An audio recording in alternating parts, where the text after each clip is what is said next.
number one in the country in the coaches poll, or the AP poll, I should say, versus number one in the country in the college football poll. Tennessee versus Georgia. And this game just did not take off for the Tennessee Volunteers. Georgia just absolutely took care of business. They reminded the entire nation and reminded you, Steve, too, because I know you've been a little low on Georgia this year. They reminded them that they are the defending national champions. Stetson Bennett took care of everything he needed to take care of. Forget those interceptions in the rough time he had against Florida the week prior. That defensive line we spoke up, they could be completely underrated and not paid attention to. Well, they just completely massacred Hendon Hooker, if you will. There was multiple times on 3rd and 4th down, he couldn't even get the ball out. Now, granted, I think Hendon Hooker held on to the ball a little too long, but I know that he was worried about making mistakes. I'm nervous about his Heisman chances, but most of all, Tennessee's college football chances might be out the window as well. Georgia looked absolutely amazing in this football game. And after watching that football game, I was a little worried and skeptical at the beginning of the season first. I would say not as much as you, but I would say I was skeptical at first. Now, I don't think there's a team in the country that can beat this team if they play like that any day of the week. You know what I think really highlights Bennett's performance is that his top 2 receivers, every time they were targeted, the ball was there and they made the catch. McIntosh and McConkey were targeted. The ball was there and they made the catch. There were no mistakes going to the go-to receivers.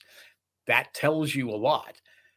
The Georgia defense, I mean, I was a little worried about the linebacker core because I think because there were some injuries there, and if there was going to be any part of that defense to exploit, it would have been that. But not even the medium range passing game went on there. There was under 200 yards passing and under 100 yards rushing. And this is the number 1 offense by far in the country. Yeah, Tennessee didn't even surpass 300 yards total offense. Yeah. They're at 289. Yeah. And I've heard some people say, though thankfully not many, but there was rain and that could have affected it. No. Well, I'll rebuttal that a little bit. And I will say that Tennessee has been known to be a very big pass heavy offense. And we see that. We saw it with the Alabama game, right? I do believe that the rain, because it was a very heavy rain, did have something to do with their struggles. But before it started raining, the offensive scheme and strategy they started taking was these curl routes, these comeback routes that were just trying to expose certain aspects of the Georgia defense on the sidelines. And they couldn't get any big plays going, even when it was dry. So when they were down and they absolutely needed the pass, that's when the rain came.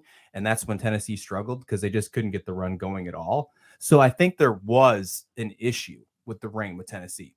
Sure, but that is not the reason they lost this football game. It could have been 80 degrees and dry for the entirety of this, and it would still be the same result. Georgia looked outstanding. But I think it needs to go without mentioning that the rain did really hurt Tennessee in this football game. Yeah, but again, they had to come out guns a-blazing right from the first drive, and that didn't happen.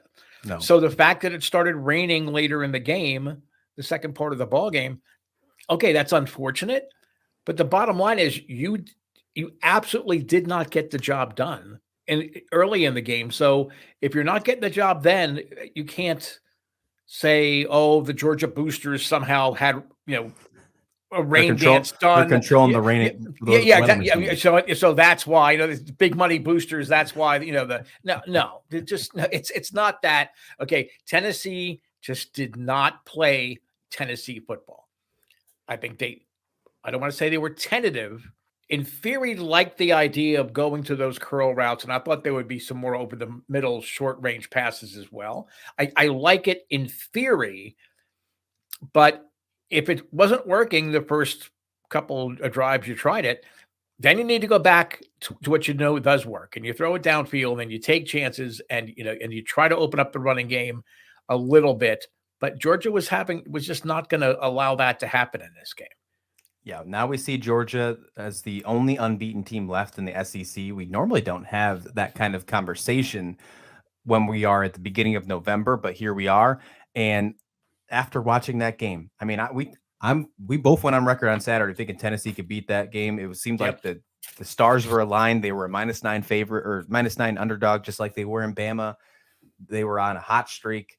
Georgia made us eat our words. And I will be the first to admit that I did not see that coming whatsoever.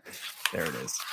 Smart move. I hope that wasn't a note card you need for the next topic here.